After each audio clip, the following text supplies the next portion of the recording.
जीव और ईश्वर में एक अंतर होता है।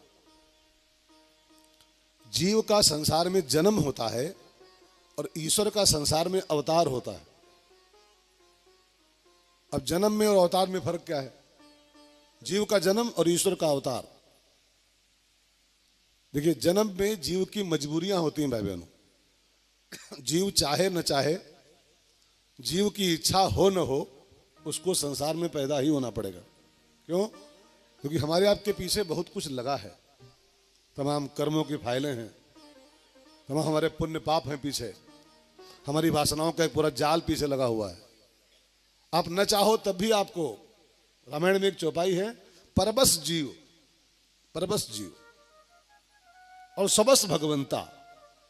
बस यही अंतर दोनों में है। जीव सबस नहीं, जीव परबस है।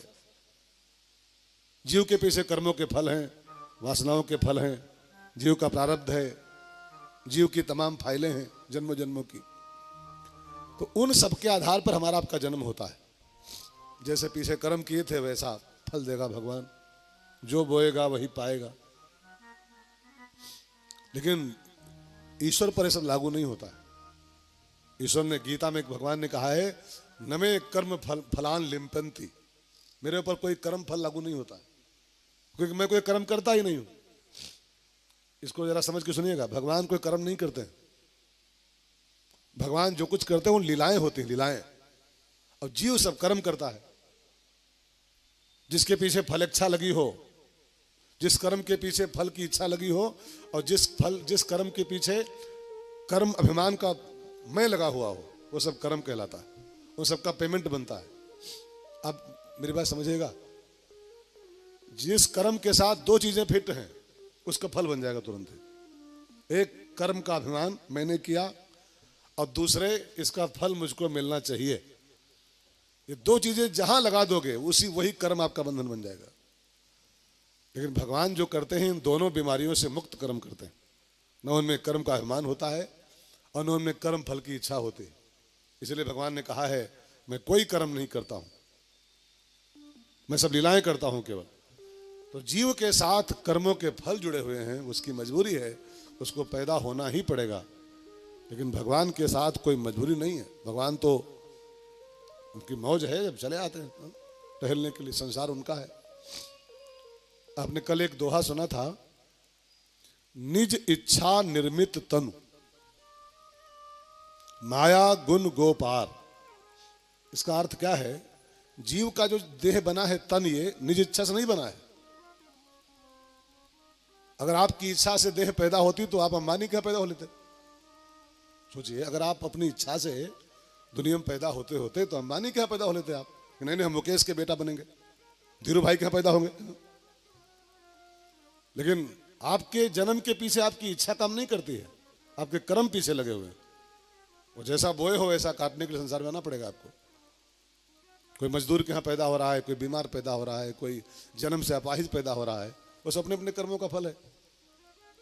लेकिन ईश्वर पैदा होता है निज इच्छा, निज इच्छा। वो देखता है कि हमारी जरूरत संसार में है, संसार की व्यवस्था बिगड़ी हुई है, तो जब जब होए धर्म की हानि, तब तब धरि प्रभु विविध शरीरा। संसार में ठाकुर जी आते हैं और संसार की व्यवस्थाओं को ठीक ठाक करते हैं, फिर चले जाते हैं। जैसे एक और उदाहरण आप समझिए, जेल के भीतर दो लोग होते हैं, जेल के अंदर कैदी होते हैं जेल के अंदर, और जेलर साहब भी जेल के अंदर होते हैं। अब आप देखिए, समझिए ठीक से, जेलर भी जेल के अंदर ही है, बाहर नहीं है, वो गेट के अंदर है, और कैदी भी जेल के अंदर है। लेकिन कैदी जो अंदर है वो, और जेलर साहब जो अंदर है, कुछ अंतर नहीं उनमें? क्या अंतर तो है।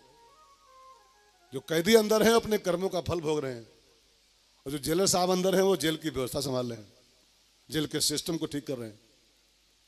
ऐसे ही संसार में जो जीव आता है वो कर्मों के अनुसार आता है, और भगवान आते हैं तो संसार की व्यवस्था को ठीक करने आते हैं। असुर मारिथापहि सुरन परित्राणाय साधूनाम विनाशाय च दुष्कृताम धर्म संस्थापनार्थाय संभवामि युगे युगे।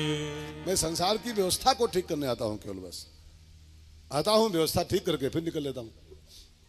तो भगवान का जन्म नहीं हुआ है। अब कहा तो जाएगा राम जन्म ही, लेकिन जन्म नहीं है, वो अवतार है। अवतार, अवतार माने उतरना। जो कहीं दूर रहता है, बहुत दूर, वो संसार की व्यवस्था को संभालने के लिए संसार में उतर आता है, इसका नाम होता है अवतार। उतरना ही अवतार है। जो ऊपर कहीं रहता है वो नीचे उतर आता है।